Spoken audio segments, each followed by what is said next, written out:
Hi, this is David from Enzo Trading System.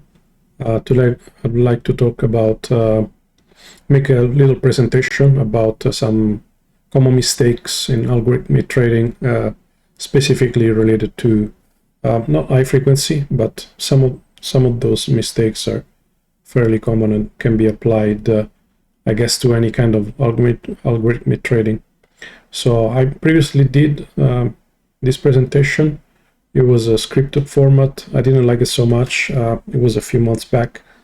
I pulled it and I decided today I would like to use a different format, kind of a live recording, which I think in some ways it's better. So first common mistake, I think it's very common. Everybody knows or should know about this, but somehow I guess everybody ends up doing it at least once when approaching algorithmic trading. So it's data snooping bugs. Basically, when an algorithm or a backtest is able to look forward in time. So for example, here we have a very simple rule that decides if at same time the price is lower than same time plus one, then buy. Of course, this shouldn't be possible because same time plus one should be your future, and you shouldn't be able to look into the future in a rule of the algorithm. So it is, of course, normally one should avoid that, but it does happen as a bug. So my suggestion is to implement some kind of structure that automatically limits the index of the data with the current time.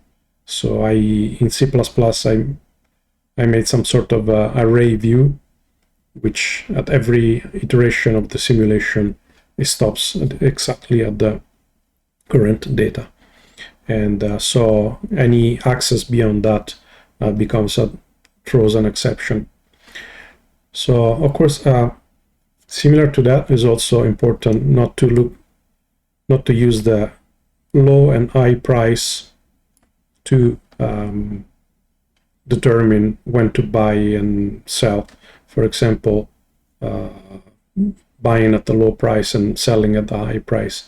The high and low price, they're previous to the close of the candle. So by the time the one has candle that has open, close, high and low, only close should be used. Of course, one can use that candle to make an assessment for the future, but cannot use that to establish a low or high price for an order. So the second common mistake is using a short time span for testing. Here's an highlighted, for example, couple of months of very bullish market. One can easily develop an algorithm, be very happy about it, put it in, and then suddenly there is a bear market or just any kind of different market. In general, it's really important to use a very long time frame for back testing, possibly as long as possible. Of course, perhaps some focus on more recent data, but not necessarily. Ideally, a system is dynamic enough that is able to deal with all the historical data that is thrown at it. And of course, by dealing with it, I mean being able to do profit. So very important to use a wide range and not even focus just on the negative parts, but both the good and the bad, because those will happen time and again. So the third common mistake is that of using a small sample of trades. Here I'm making obviously ridiculous case where one buys just a few years previous, like 2015 or something, and then suddenly is able to sell in 2019 a 4,000% profit. So it's really important to just first of all, one, of course, is not able to wait for years at the time to get a result, and secondly, it's just important to have many trades to have enough samples have to make a statistical assessment about the algorithm. Otherwise, and that also highlights the importance to having good testing that verifies the things such as the number of trades spread along the time. So ideally, one really wants to make sure that, for example, an algorithm that is automatically generated as some kind of artificial intelligence or machine learning doesn't end up just fully optimized on something that buys at the start and sells and never sells, pretty much, which is not a common problem that can happen when one uses some machine learning, because as we know, machine learning has the tendency to take silly shortcuts, and that's not what we want. So the fourth common problem is that of not dealing with fees and slippage. It's something that one postpones, and so the problem is that optimizing an algorithm, ignoring the fees, means that one can do a lot of almost high frequency trading and pretty much win very easily. But the problem is that in a level playing field, in the real world, what happens is that the movement of the market is kind of limited also by the fact that everybody has got some trading fees and slippage that is relative to the volume. So not having trading fees in the algorithms may mislead you to think that you have something that beats the market, but of course it doesn't. And also trading fees and slippage, they go hand in hand. So let's say even in an ideal world where trading fees are a flat rate or non-existent at all, slippage is still an issue. So the larger is your trading size, the richer you get, the larger is your trading size, and the larger is your slippage. And then if you don't take that into account, again, you may end up with a strategy that generates a lot of trades, thinking that it will easily make a lot of small wins. But in fact, when you scale up with the size, it's almost impossible, or becomes actually impossible to make trades that are both large and that travel for a short span of profit. So when optimizing, it's very important to keep track of those things and not leave it for later. Fifth common problem is like building a strategy where there is no stop loss. Risk must be managed for every trade. It's both important to avoid ending up in very heavy drawdowns, but it's also strategically important because managing risk per trade allows to do leverage trading. And with leverage trading, it's really important in a single trade not to go below a certain loss parameter. So for example, if I'm doing leverage trading at 3x, the position will be liquidated when the price drops by about 33%. So liquidation means losing the whole amount of the fund. So definitely a limiter, a stop loss, would will prevent that from happening, and then one can finally use leverage trading without the fear of liquidation. And in general, even without leverage trading, it doesn't make sense, for example, to pray and hope and then wait several months under the water and then hoping only to get profit who knows when. It's also important to consider the state of the fund during a certain time span, because in the real life one may wants to do a withdrawal from the fund at any given time, and being 50, 60, 70% below would mean that one pretty much takes a loss, assuming that profit will come later on, which is not a guaranteed anyway. So sixth common problem is that of building overly complicated algorithms, or in general those with some simple rules, but that are kind of magic rules that one doesn't really know why they work. So here's a common thing. For example, one could say, doing backtests could say, oh, if I have 4 green candles and a red one, then this is good because my backtest gives me a lot of profit. But the problem here is that this kind of pattern is not really a valid pattern in general. It's just giving some good lucky profit because it happens at some point in history that perhaps there was a huge market movement just following this pattern once or twice. But these are rare cases and they cannot be reproduced. In some cases they might, but general cases it's not. If it can be reproduced, everybody else probably is doing it.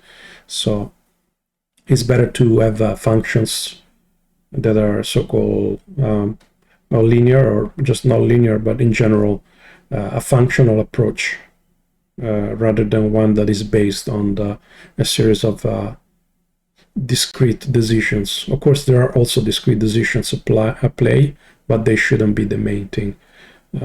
That's at least what I've noticed. Or if they do, I mean, they should be accounted for. One should be on the lookout. Either don't use this kind of magic trick, or if you do, just be very mindful of what they could be just a random event that is tricking you because of some history. So the 7th common mistake is that of evaluating an algorithm just by the direct profit.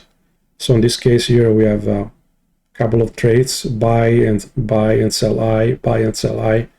This is a good algorithm, given that, well, first of all, we don't have enough samples, but that's a separate. But it also highlights a major weakness, which is all the amount of potential profit here that was missed. So, of course, yeah, in general, a better algorithm would have not sold here and bought again here, or just sold simply here. So if that happens, it means that there could be something wrong. In this case, it would be still profit, but eventually it may give to a loss. It's definitely not optimal because in a way it doesn't deal with the short side from the short or alpha perspective. And even if one is not actually doing short selling, when considering a cost function for evaluating the goodness of the algorithm, I noticed that it's of course important also to consider the short side. So not evaluating just by this profit, but also evaluating by this profit or lack thereof. And yeah, the common and the 8th and common mistake is that of having an algorithm that doesn't have any variability in it. So, for example, here is of course an obvious case, but only to it wouldn't work. But only to illustrate, here we have, for example, we count some green candles and then we buy, and then we have this number that is fixed to 2. A better alternative would be one that allows for a number of different options. And then, of course, in backtest, it will likely happen that this rule is actually the better one, but this is because backtest is a limited set of data. It could also be that this approach is better, but it's harder to make it work because this approach implies that there's a cost function at play that needs to be evaluated periodically through the length of the test, and this need to be adapted, for example, every 30 or 90 days means that it puts into play also the ability of your system to adapt. So, but once you have an approach that is a set of varying variables, so to speak. This is a more robust approach because not only will deal better with the backtest with the current data, but it's more likely to deal better with the future data. Of course, there are cases in which there are some constants that they seem to work through the whole history and they continue to work forward. So, but I think those are more rare. And as far as testing goes, it's better to have something that is that has some variations, and then that still leads to good profit. And this one should also look for into the walk forward testing method, which by itself implies the fact that there is some variability in the parameters of the algorithm, and then one gets a good result, gets a more reliable result as long as has variability in the test and is doing walk forward testing. So this is the main things. Of course, there are many other things that one could talk about, but those are the main 8 that I saw. They're very basic level. I think any algorithmic trader with some basic level of experience will tell you that. I will attest to that. So my first book about algo trading was evidence-based technical analysis. I don't think it's in many ways it's not actual as far as algo trading, but it was very useful to have a perspective that a very skeptical perspective, not on the technical analysis, but also in general on the ability of a person to find some rules that are actually effective rather than just getting the illusion of having found something that is effective. And that's really, I think, the big problem in algorithmic trading, or I guess time series in general, which I don't have much experience. I just have experience with algo trading, where one is never sure what will happen into the future. So it's very easy to get a sense of having built something that really works until it doesn't. So, but that's of course a big open question. So that's it from me for now, and have fun, I guess.